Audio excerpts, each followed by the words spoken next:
So hello everyone, this is Isha Agarwal और मैं सुनाती हूँ आप लोगों को कहानियाँ। एक्चुअली बहुत आई एम सॉरी क्योंकि बहुत डिले हो गया है, क्योंकि बहुत टाइम बाद स्टोरी आ रही है, क्योंकि कुछ पर्सनल रीजंस थे हाँ, मैंने बताया था, एक पोस्ट भी की थी।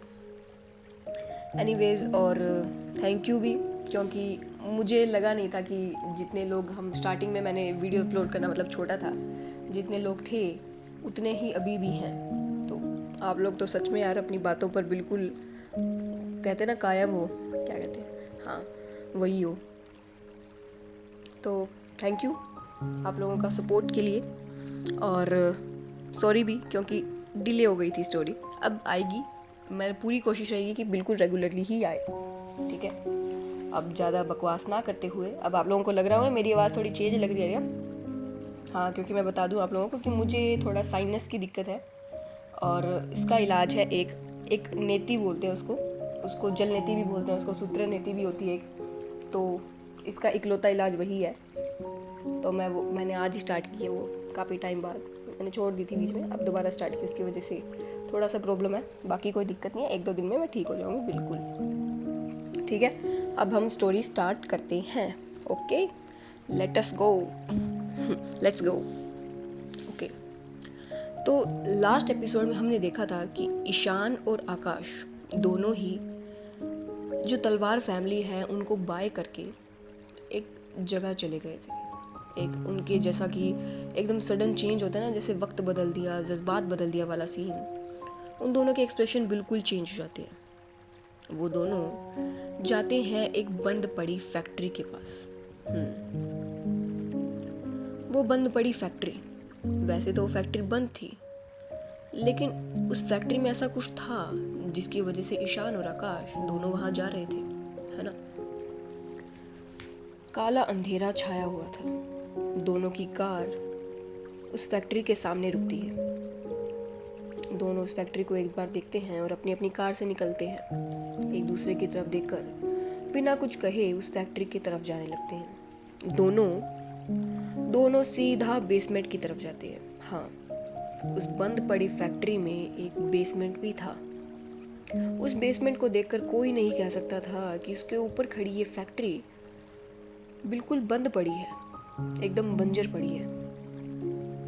और शायद इस बेसमेंट के बारे में ईशान और आकाश दोनों अच्छे तरीके से जानते थे, इसी वजह से सीधा उन्होंने अपना रास्ता बेसमेंट की तरफ ही लिया था।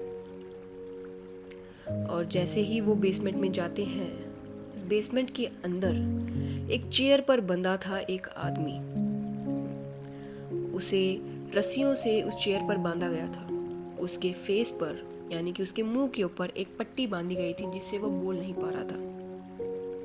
और उस इंसान के पास खड़े थे बॉडीगार्ड जैसे दिखने वाले बॉडी बिल्डर टाइप लोग, आदमी, जो कि ऑल ब्लैक आउटफिट में थे।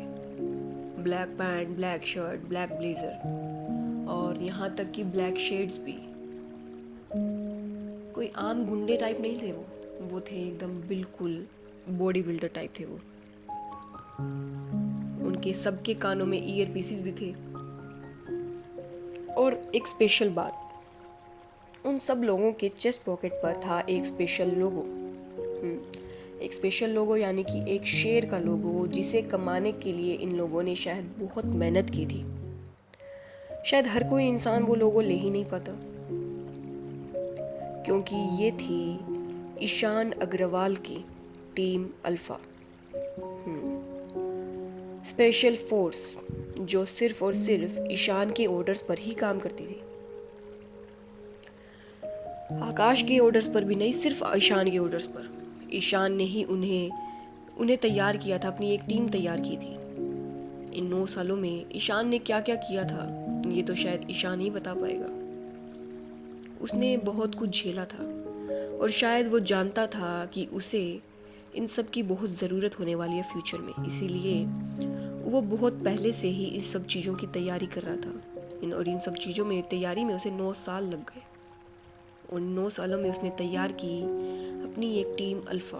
वैसे तो उसकी और भी टीम्स थी, लेकिन ये थी उसकी team alpha, special force. Ishaan को देखते ही सब सर झुकाकर उसे ग्रीट करते हैं। ईशान भी उनकी तरफ डेडली नज़रों से दिख रहा था, क्योंकि इस वक्त ईशान का ऑरा बिल्कुल भी उस फ्लर्टी प्लेबॉय जैसा नहीं था, उस पूकी टाइप का नहीं था जो पिंक शर्ट पहनता है, बिल्कुल भी नहीं था। ईशान जैसे कि एक बिल्कुल डुअल पर्सनालिटी है उसको, उसने अपनी पर्सनालिटी चेंज ही कर ली थी।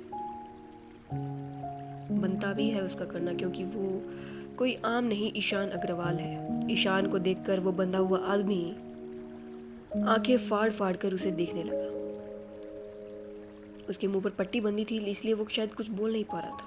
ईशान धीरे कदमों से बड़े ही डेंजरसली उसके सामने जाकर एक चेयर पर बैठ जाता है।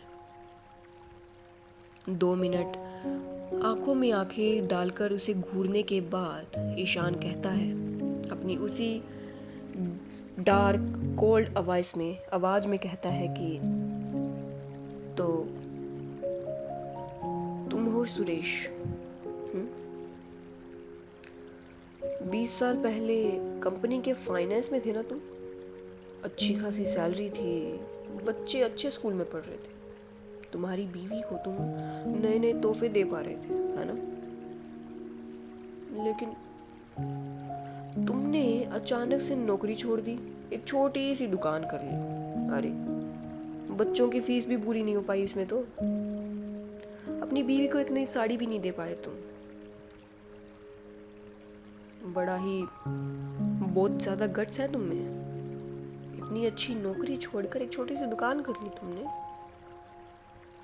और मेरे समझ में नहीं आ रहा कि तुमने ये नौकरी छोड़ी क्यों। और जब मेरे आदमियों ने तुमसे ये बात पूछी तो तुम भाग गए। बस यही गलती कर बैठे तुम। भागना नहीं चाहिए था तुम्हें। ईशान अग्रवाल के आदमियों से तो बिल्कुल भी नहीं। अब सीधा बात करते हुए, अगर तुम सही सलामत अपने घर जाना चाहते हो तो मुझे सीधा सीधा बताओ कि क्या हुआ था 20 साल पहले। ईशान बड़े ही डेंजरसली उस सुरेश नाम के आदमी से कहता है। ईशान इशारा करता है तो एक आदमी, यानी कि उसकी टीम में से एक मेंबर, एक आदमी जाकर उस इंसान की मुंह से पट्टी खोल देता है। वो इंसान बहुत ही ज़्यादा घबराया हुआ था, क्योंकि उसे अपनी मौत साफ दिख रही थी। वो ईशान के रूप में यमराज को साफ देख पा रहा था। ईशान तो चेयर पर बैठा था, लेकिन उसे ईशान चेयर पर नहीं, यमराज के भैंसे पर बैठा हुआ दिख रहा था। वो इंसान घबराया हुआ अपनी घबराई हुई आवाज़ में कहता है कि मैंने कुछ नहीं किया, मैं निर्दोष हूँ, मुझे जाने दो, मेरे तो बच्चे हैं, मुझे जाने दो, मैंने सच में कुछ नहीं किया, मैं निर्दोष हूँ। वो तो गोपाल सर, गोपाल सर। वो इतना ही कह पाता है कि इतने में ही उसके मुंह से सफ़ेद रंग के झाग निकलते हैं, और 1 मिनट की तड़प के बाद उस सुरेश नाम के आदमी की उसी पल मौत हो जाती है। ईशान, जो बड़े ही बेताबी से उसकी बात पूरी होने का इंतज़ार कर रहा था, ये अचानक अपनी नज़रों के सामने होता देखकर वो ये सब इतनी जल्दी हुआ था कि ईशान कुछ कर ही नहीं पाया। ये सब होता देखकर ईशान उसके पास जाता है, उसे हिलाता है। सुरेश, गोपाल क्या, अपनी बात पूरी करो, डैम इट, अपनी बात पूरी करो। लेकिन बहुत देर हो चुकी थी। ईशान अपना आपा खो रहा था, क्योंकि एक लीड तो जाकर उसे मिली थी, और अपने सामने इस तरह अपने एक विटनेस को, ऑब्वियसली ईशान अपने आप को नहीं संभाल पा रहा था। आकाश जाता है, ईशान को संभालते हुए कहता है कि ईशु संभाल अपने आप को, ईशु संभाल। ईशान जो बड़े ही गुस्से में था गुस्सा, हर्ट और सभी इमोशंस का एकदम मिक्सचर जो ईशान फील कर पा रहा था। अगर आप ईशान की जगह अगर खुद को रख कर देखो तो आपको समझ में आएगा कि ईशान काफ़ी ओवरवेलमिंग था उस टाइम में। यानी कि 9 साल से जिस चीज़ के पीछे वो भाग रहा था उसके पीछे उसे एक लीड हाथ में लगी थी, और वो लीड इस तरह उसके आंखों के सामने, तो ईशान की हालत कैसे होगी। ईशान कहता है एक लीड हाथ लगी थी हमारे, इतने साल में एक लीड, और वो भी। ईशान अपने दांत पीसते हुए कहता है, गुस्से में कहता है, पता करो इसने क्या खाया था, कैसे आखिर इसकी ये हालत हुई, कैसे। ईशान इस वक्त बहुत ज़्यादा डेंजरस लग रहा था। वो किसी माफिया या किसी गुंडे से कम नहीं लग रहा था। गुंडा थोड़ा वो हो गया, लेकिन ईशान किसी डॉन की तरह लग रहा था इस वक्त। ईशान ने ये बात कही ही थी कि बाहर से इतने में ही एक कार की स्टार्ट होने की आवाज़ आती है। कार की आवाज़ स्टार्ट होने की आवाज़ से सबके कान खड़े हो जाते हैं। सबको पता चल जाता है कि यहाँ कोई तो था। शायद ये वही इंसान था जिसकी वजह से सुरेश की ये हालत हुई थी। ईशान जल्दी से अपनी टीम को कहता है, पकड़ो उसे जल्दी, मुझे वो इंसान सही सलामत चाहिए। ईशान का इतना कहते ही उसकी टीम के मेंबर्स ईशान का ऑर्डर पाते ही वहां से चले जाते हैं। अब सबको ये सीन समझ में आ रहा था कि ये जो हुआ है ये सब कुछ प्लान्ड है। ईशान गुस्से में अपनी कैबिन की तरफ जाता है।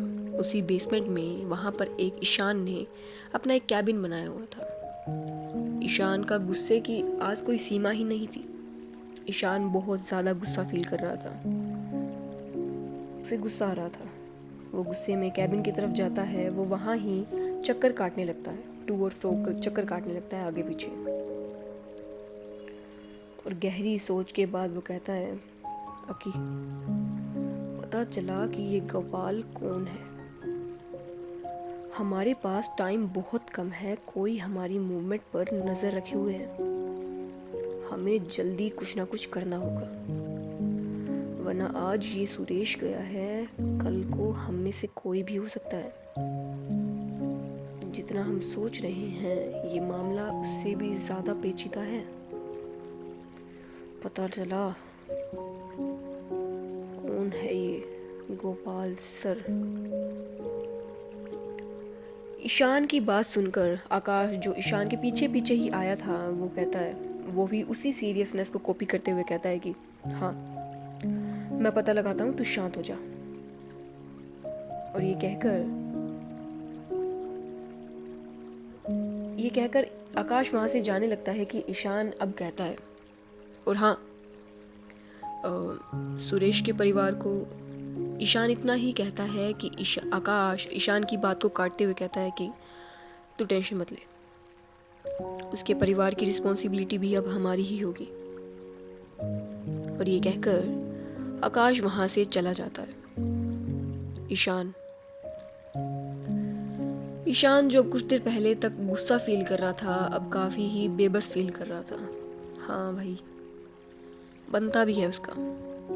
वो अपनी चेयर पर धड़ाम से बैठता है और अपनी आंखें बंद करते हुए सोचता है, अपनी सांसों को काबू करते हुए सोचता है कि मैं जितना इस पहेली को सुलझाने की कोशिश करता हूँ ये उतनी ही और उलझती जाती है। माँ, हेल्प मी नो, मेरी मदद करो प्लीज़।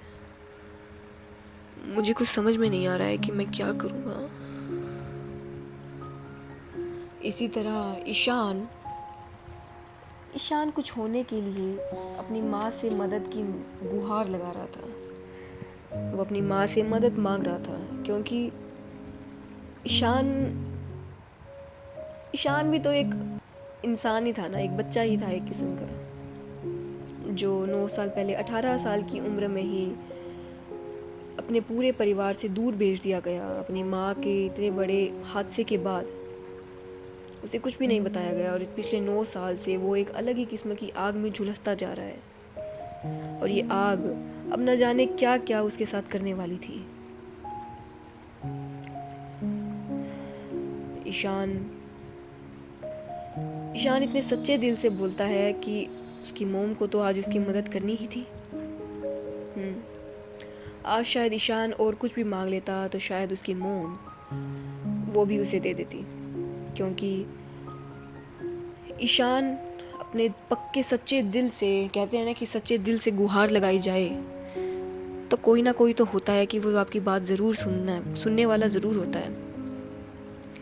यहाँ ईशान ने अपने सच्चे दिल से गुहार लगाई ही थी कि दूसरी ओर स्वरा, जी हाँ स्वरा जो अपने घर जाते जाते, जब ईशान और आकाश तलवार हाउस से बाय करके जा रहे थे, तो स्वरा ईशान और आकाश के एक्सप्रेशंस देख चुकी थी। स्वरा तलवार थी वो उसने घाट घाट का पानी पिया था, उसे सब पता चलता था उसे। वो एक्सप्रेशन देखकर ही पता चला चुकी थी कि यहाँ कुछ तो है जो उसे अभी तक पता नहीं है, और शायद ये बात उसके लिए थोड़ी ज़रूरी थी। और उन दोनों के एक्सप्रेशन को नोट करने के बाद उसे याद आता है कि बीच रेस्टोरेंट में ईशान के पास एक फ़ोन कॉल भी आया था, जिस फ़ोन कॉल को देखते ही ईशान के फेस के रंग उड़ गए थे और उसके पीछे पीछे आकाश भी गया था। स्वरा ये बात याद करती ही है और वो देखती है कि ईशान और आकाश वहाँ से जा रहे हैं। तो स्वरा अपनी फैमिली से कुछ ना कुछ बहाना बनाकर या उनकी बात को टालकर ईशान और आकाश के पीछे अपनी स्कूटी लेकर निकल जाती है। स्वरा ने स्कूटी की लाइट्स ऑन नहीं की थी, जिसकी वजह से ईशान और आकाश को मिरर से पता नहीं चलता, बैक मिरर से पता नहीं चलता कि पीछे कोई है। स्वरा बड़ी ही सावधानी से उनका पीछा कर रही थी। पीछा करते करते ऑब्वियसली वो उस बंद पड़ी फैक्ट्री के सामने आते थे। स्वरा ने थोड़ी ही दूर उस फैक्ट्री के थोड़ी ही पहले ही अपनी स्कूटी रोक दी थी। एक पेड़ की छांव में सड़क से उतारकर उसने स्कूटी को थोड़ा छुपा दिया था, अपने आप को भी थोड़ा छुपा कर खड़ी हो गई थी। वो देख रही थी कि थोड़ी इतनी ही देर में कि आकाश और ईशान दोनों ही अपनी अपनी कार से निकलते हैं, और बड़े ही उनकी चाल ही आज बदली हुई थी। दोनों की बदली हुई चाल, वो दोनों फैक्ट्री की तरफ जा रहे हैं। बाहर से तो वो फैक्ट्री बंद लग रही थी, लेकिन ईशान और आकाश उस बंद पड़ी फैक्ट्री में क्या करने जा रहे थे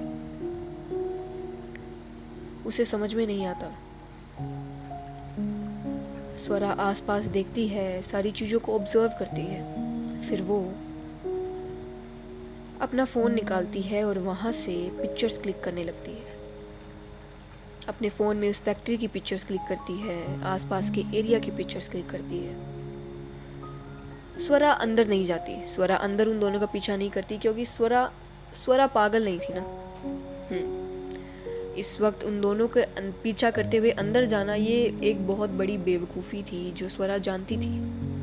इसलिए स्वरा बाहर ही वेट कर रही थी। ईशान और आकाश को अंदर जाए हुए अब कुछ 15 से 20 मिनट हो गए थे। काफ़ी सन्नाटा था वहाँ, अंधेरा छाया हुआ था। स्वरा देख ही रही थी कि इतने में ही उसके सामने से एक ब्लू कलर की फैंसी कार निकलती है। अब स्वरा के हाथ में तो कैमरा ऑन था ही, वो अपने फ़ोन के कैमरे से उस ब्लू कार की पिक्चर निकाल लेती है। वो उस ब्लू कार की पिक्चर निकालती है, और पिक्चर निकालने के बाद उस पिक्चर को जूम करते हुए देखती है और मन में सोचती है कि ये कार, ऐसा क्यों लग रहा है कि मैंने इस कार को पहले कहीं देखा है। स्वरा के काफ़ी सोचने के बाद भी उसे याद नहीं आता कि उसने वो कार कहाँ देखी थी, लेकिन उसे इस बात का पूरा पूरा यकीन था कि ये कार उसने पहले तो कहीं तो देखी है और उसके पास उस कार की पिक्चर्स भी थी। और जैसे ही वो कार निकलती है उसके 5 मिनट बाद ही उस बंद पड़ी फैक्ट्री से बहुत सारे बॉडी बिल्डर जैसे आदमी निकलते हैं। सबके हाथ में गन्स थी, बड़ी बड़ी गन्स थी। सभी कार्स में जाते हैं, अपनी अपनी कुछ कार्स निकालते हैं। जिस फैक्ट्री को देख के पता ही नहीं चल रहा था कि वो फैक्ट्री यूज़ में भी है, उस फैक्ट्री से इतनी कार्स निकल रही थी। स्वरा तो देखकर हैरान हो गई थी। और इस तरह बॉडी बिल्डर जैसे लोग, सबके हाथ में फैंसी बंदूकें, इतनी बड़ी बड़ी बंदूकें। स्वरा इन सब की पिक्चर्स क्लिक करती है और वो समझती है कि इस वक्त अगर वो और यहाँ रुकी तो उसका यहाँ रुकना खतरे से खाली नहीं है। इसलिए जितना हो सके वो बचते हुए उन सब की पिक्चर्स क्लिक करके वहाँ से निकल जाती है। वो बड़े ही सावधानी से सारी चीज़ों को ध्यान में रखते हुए बड़े ही केयरफुली अपने घर पहुँचती है। अपने घर पहुँचकर सब सो रहे थे उस वक्त। अपने घर पहुँचती है, अपने कमरे में बैठती है, अपने फ़ोन को साइड टेबल पर रखकर उल्टा लेटती है और सीलिंग की तरफ देखते हैं और गहरी सोचती है आज जो जो उसने देखा वो सब क्या था। आज उसने बहुत से इमोशंस फील किए थे स्वरा ने। पहले वो रेस्टोरेंट, फिर वो समायरा, फिर ईशान के साथ वो उसका सीक्रेट प्लेस, फिर ईशान का सीक्रेट और फिर स्वरा का सीक्रेट। उन दोनों का इमोशनल होना, कुछ शेयर करना और फिर अब उसी इंसान को इस तरह मिस्टीरियसली, डेंजरसली एक फैक्ट्री में जाते हुए देखना, वहाँ से बॉडी बिल्डर जैसे बंदूक से निकलते हुए लोग, ये सब स्वरा को कुछ समझ में नहीं आ रहा था। स्वरा शायद कुछ तो समझ रही थी, लेकिन वो पूरी तरीके से अभी क्लियर नहीं थी उसके सामने पिक्चर्स। कुछ पजल्स के पीसीस थे अभी, और उनमें से कुछ पीसीस अभी भी मिसिंग थे।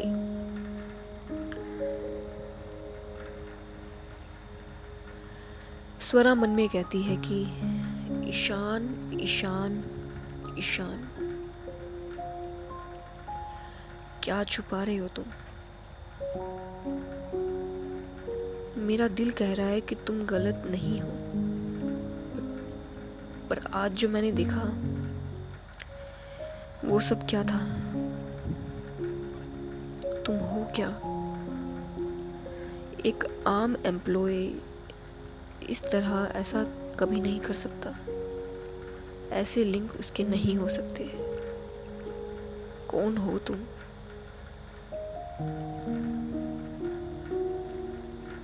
और इसी तरह स्वरा गहरी सोच में वहीं लेटी रहती है और सोचती रहती है। तो स्वरा की तरह किसी की सोच में, ईशान की गुस्से में और माहिरा और आकाश की यादों में वो रात सबकी इसी तरह गुजरती है।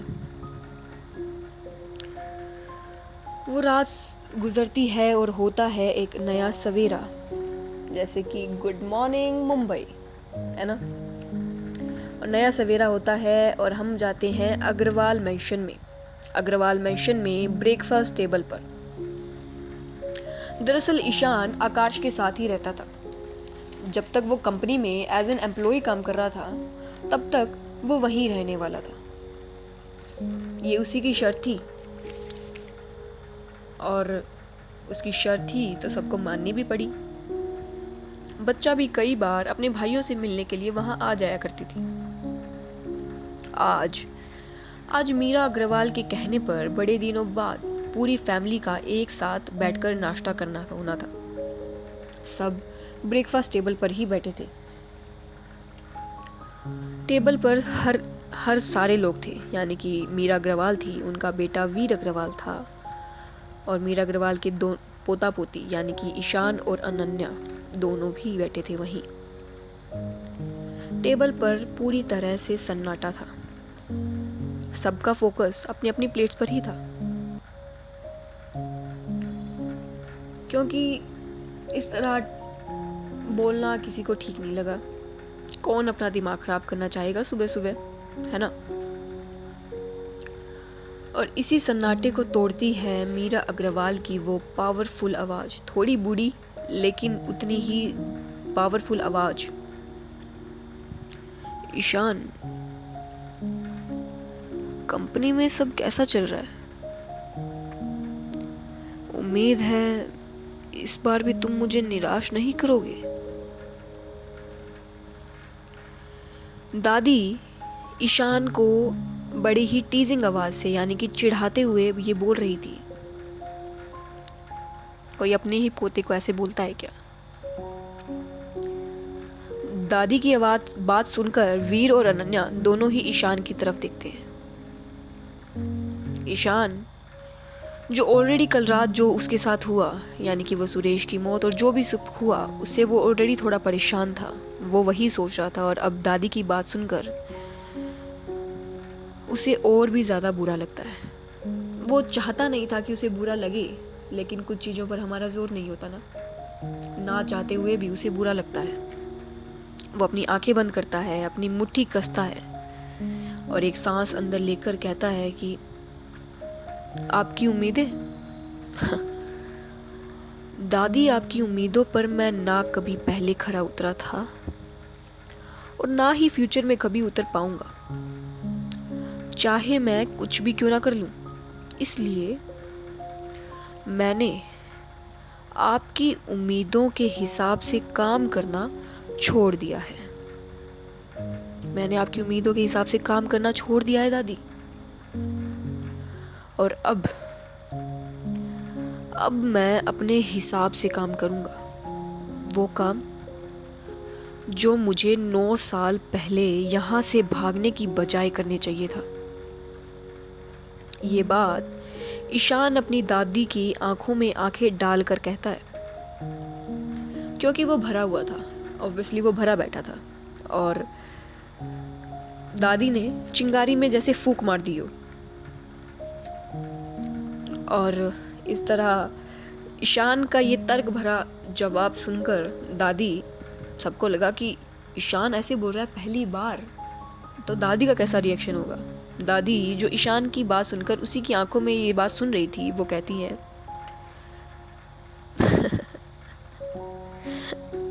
बड़े हो गए हो ईशान, आखिरकार तुम बोलना सीख ही गए। हाँ, और काम, ऐसे कौन से काम थे तुम्हें जो 9 साल पहले हो जाने थे चाहिए थे यहाँ से भागने की बजाय? हाँ, wait, let me guess, company के 20 साल पुराने रिकॉर्ड्स निकलवाना, यही काम? हाँ, वो रिकॉर्ड्स जो तुम्हें अब तक पूरे मिले भी नहीं, जो अभी तक तुम्हारे पास आधे अधूरे ही हैं। हाँ, इसका मतलब दादी को पता था कि ईशान ने कुछ टाइम पहले ही कंपनी के 20 साल पुराने रिकॉर्ड्स निकलवाए थे और वो रिकॉर्ड्स ईशान के पास आधे अधूरे थे ही थे। दादी सब जानती थी, जैसे कि ईशान पहले आकाश को बता रहा था। दादी की बात सुनकर ईशान को कंफर्म हो जाता है कि दादी सब जानती हैं और उन्हें कुछ पता भी है जो वो बता नहीं रही हैं। ईशान का गुस्सा और भी ज़्यादा तेज हो जाता है। वो गुस्से भरी नज़रों से दादी को देखता है। वो तो पहले से ही जानता था ना कि उसकी दादी कुछ तो उससे छुपा रही है।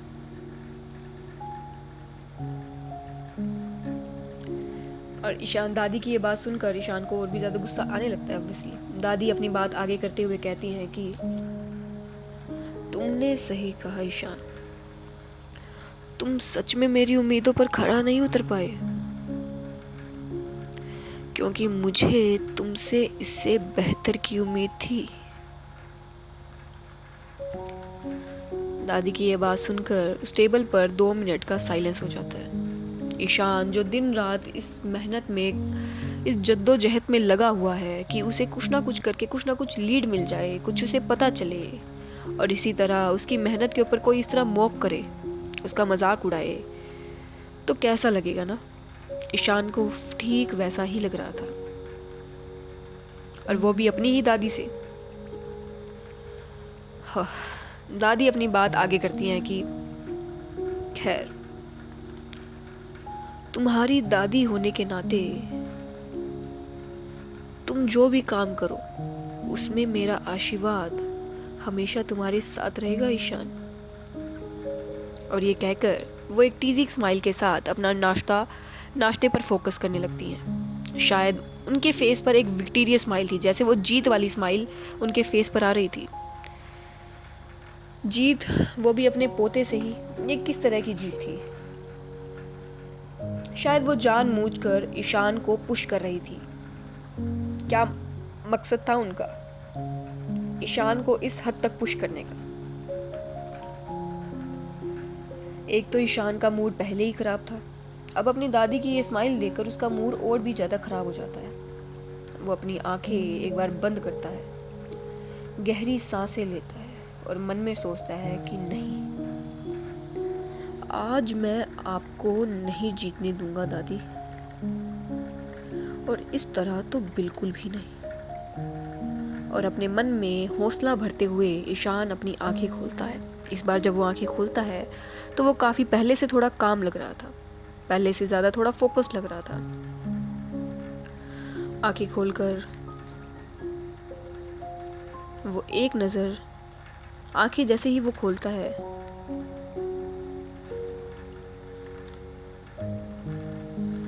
उसकी नज़रें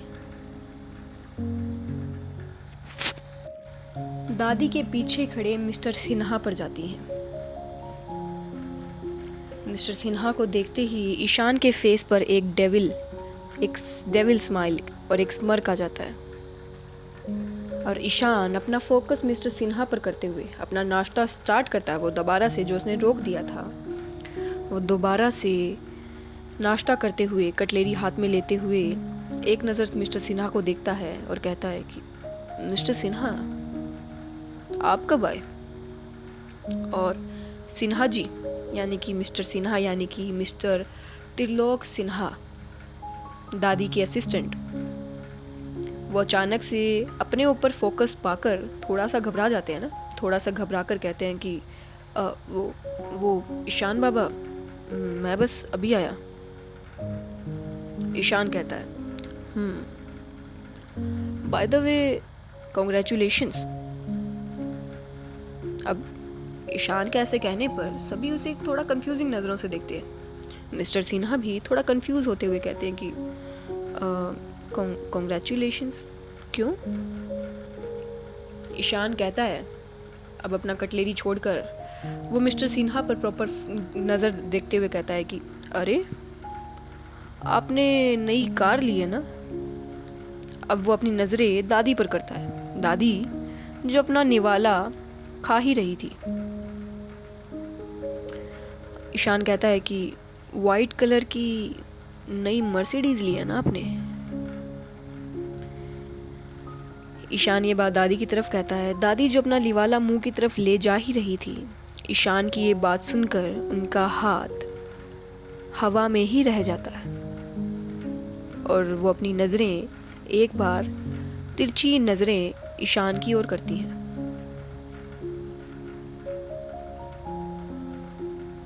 जो अब उन्हें ही देख रहा था, और दादी के ऐसे रिएक्शन को देख ईशान मन में कहता है, बुल्स आई दादी, जैसे को तैसा।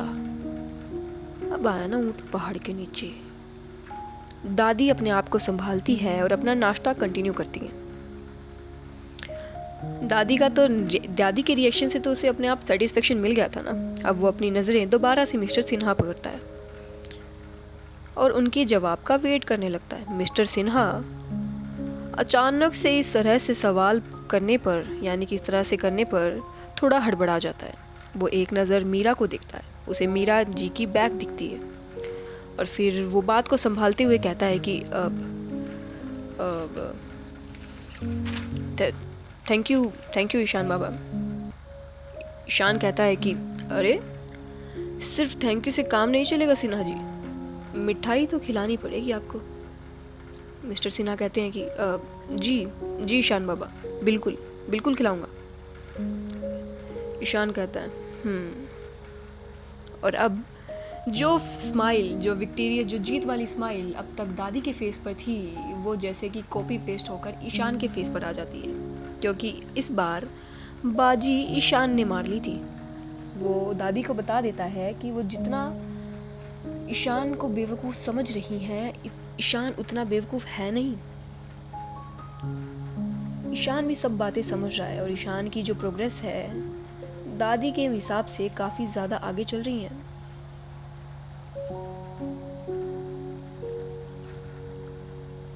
और वो अपनी दादी की ओर देखता है और इसी तरह सबका ब्रेकफास्ट कंप्लीट हो जाता है। मीरा जी बिना कुछ कहे वहाँ से चली जाती है।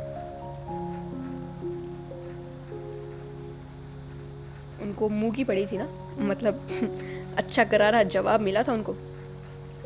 वहाँ से वो चली जाती है।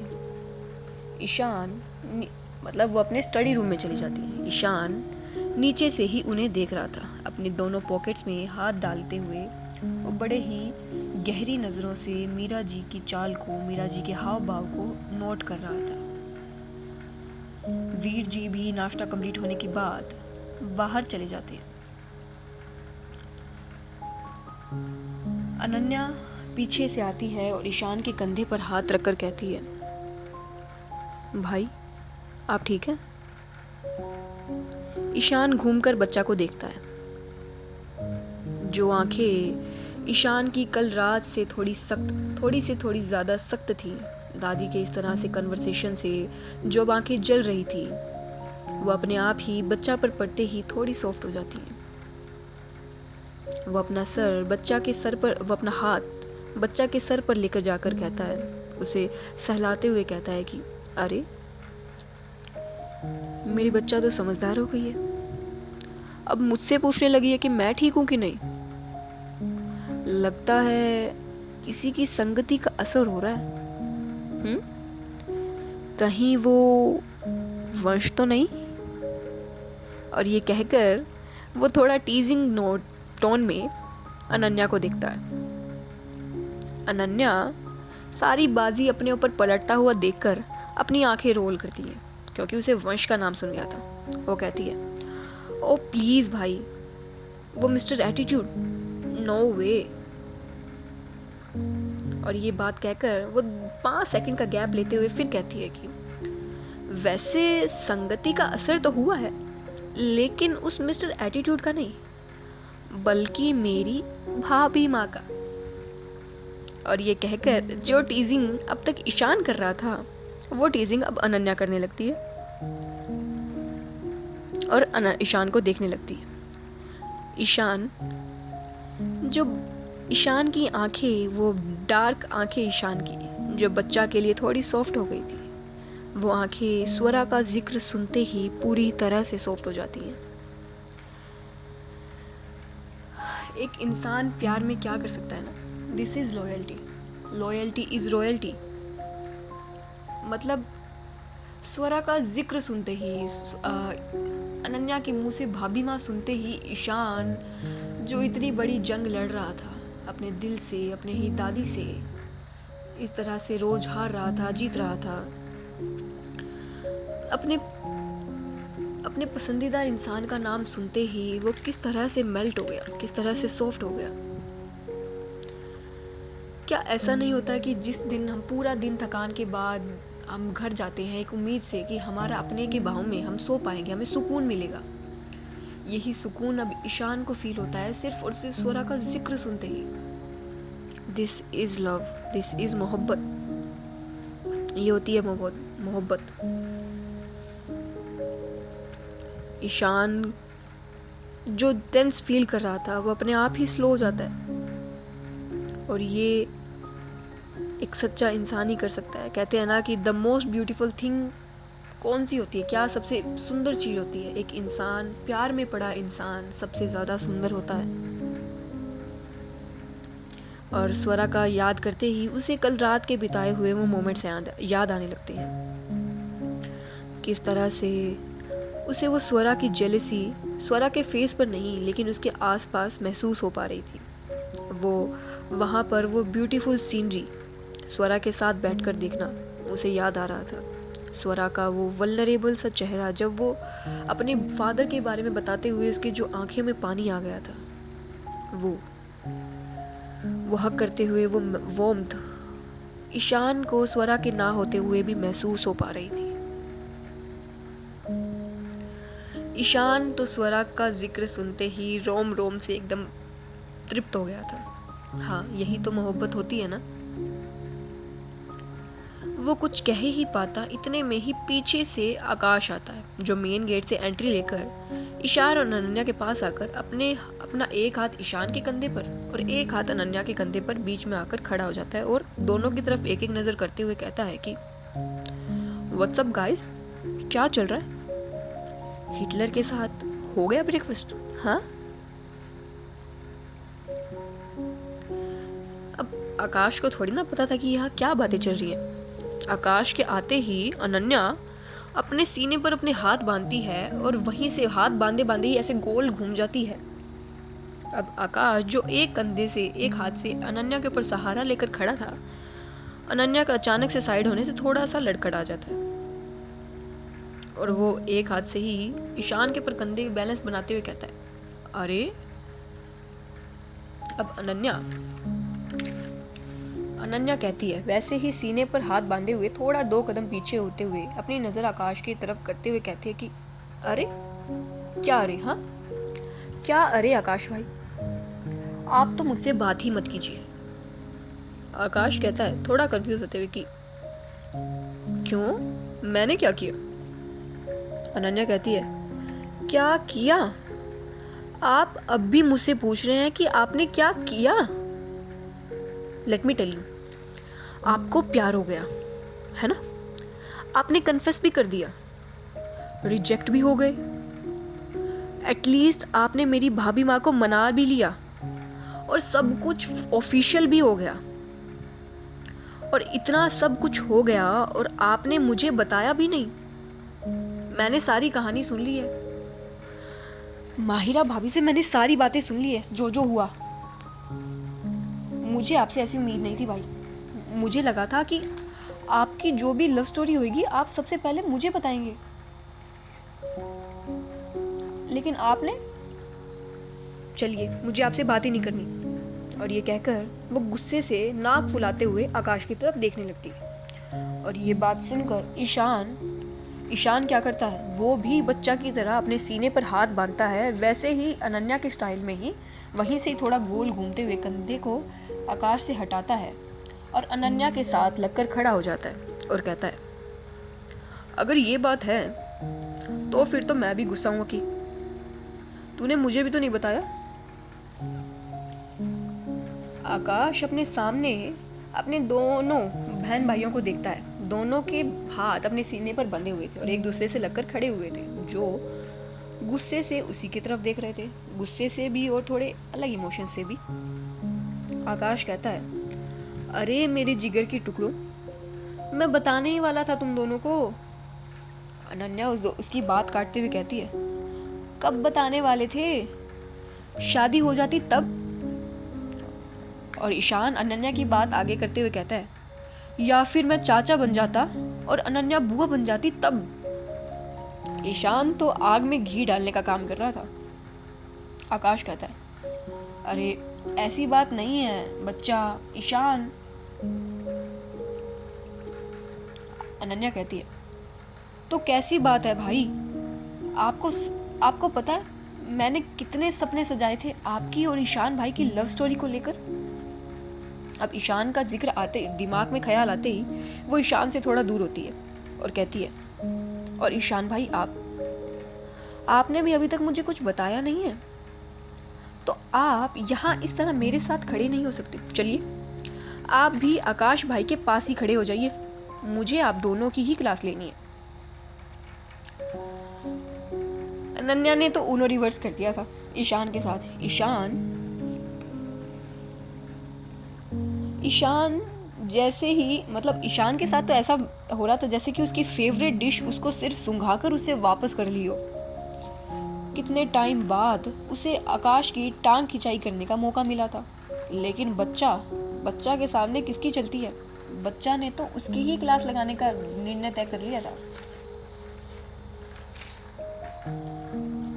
उसका तो जैसे मुंह ही उतर गया और वो धीरे धीरे जैसे किसी लॉस्ट हुआ पपी होता है ना, वैसे थोड़ा धीरे धीरे करते हुए आकाश के पास ही जाकर आकाश की तरह ही वहाँ खड़ा हो जाता है।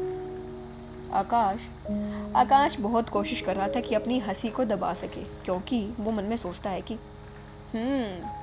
आजा बेटा, तेरी ही कमी थी, बड़े मज़े ले रहा था ना तू मेरे, अब तू देख बेटा।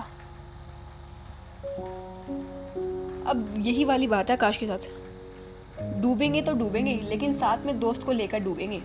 अब आकाश को तसल्ली हो जाती है कि हाँ, अब क्लास लगेगी तो सिर्फ मेरे अकेले की नहीं लगेगी, ईशान की भी साथ में ही क्लास लगेगी। और ये दोनों अपनी गर्दन झुका लेते हैं। देखो भाई, अपनी छोटी बहन के सामने ये दोनों पूकी भाई अपनी बहन के सामने गर्दन झुकाकर उसकी डांट सुन रहे हैं। कहाँ मिलते हैं ऐसे भाई, लड़कों सीखो कुछ। क्या ही सीन रहा होगा ना वो।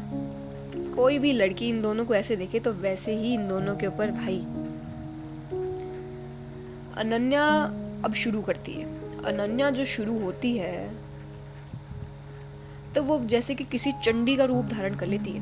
वो कहती है कब, कैसे, क्यों हुआ, मतलब सब कुछ उसे सारी की सारी डिटेल्स जाननी है अब। और अब वो उन दोनों को सुनाते सुनाते ही बाहर की तरफ जाने लगती। अरे भाई, सब ऑफिस वाले लोग हैं ये, इनको ऑफिस नहीं जाना क्या, वहीं खड़े रहेंगे क्या। अनन्या सुनाती रहती है और वो आगे आगे चलने लगती है। और पीछे किसी लॉस्ट पपीज़ की तरह ये दोनों, ईशान और आकाश, एक दूसरे की तरफ देखते हैं और अनन्या को देखते हैं और अपनी गर्दन झुकाए उसके ही पीछे पीछे चलने लगते हैं। और वो दोनों, मतलब अनन्या एक कार के सामने आकर रुकती है और पीछे मुड़कर उन दोनों की तरफ देखती है और कहती है चलिए अब अपना ये मुंह मत लटकाइए दोनों, मुझे सारी की सारी डिटेल्स जाननी है अब। और हाँ, आज हम ऑफिस साथ में जाएंगे और गाड़ी मैं चलाऊंगी। अनन्या की ये बात सुनते ही ईशान और आकाश बड़ी ही आंखें फाड़ते हुए नज़रों से अनन्या को देखते हैं और फिर एक दूसरे की तरफ देखते हैं। अब इसके आगे क्या होता है ये तो हमें नेक्स्ट एपिसोड में ही पता चलेगा। So stay tune and do let me know कि आपको ये स्टोरी कैसी लग रही है। कुछ इसके अंदर कुछ अच्छा, कुछ बुरा, कुछ जो भी लग रहा है अपना फीडबैक ज़रूर देना। बाकी I am really very sorry कि काफ़ी डिले हो गया स्टोरी में। आई ट्राई माई बेस्ट कि अब से स्टोरी रेगुलर ही आए। और जैसे कि मैंने पोस्ट में कहा था कि एक नई स्टोरी लाने की मैं कोशिश कर रही हूँ, तो नई स्टोरी भी आने वाली है। एंड आपको कैसी लग रही है प्लीज़ अपना फीडबैक ज़रूर बता देना। And thank you so much, आप लोग जैसे थे अभी भी वैसे ही हैं। Thank you, really thank you so much. टाटा, बाय बाय।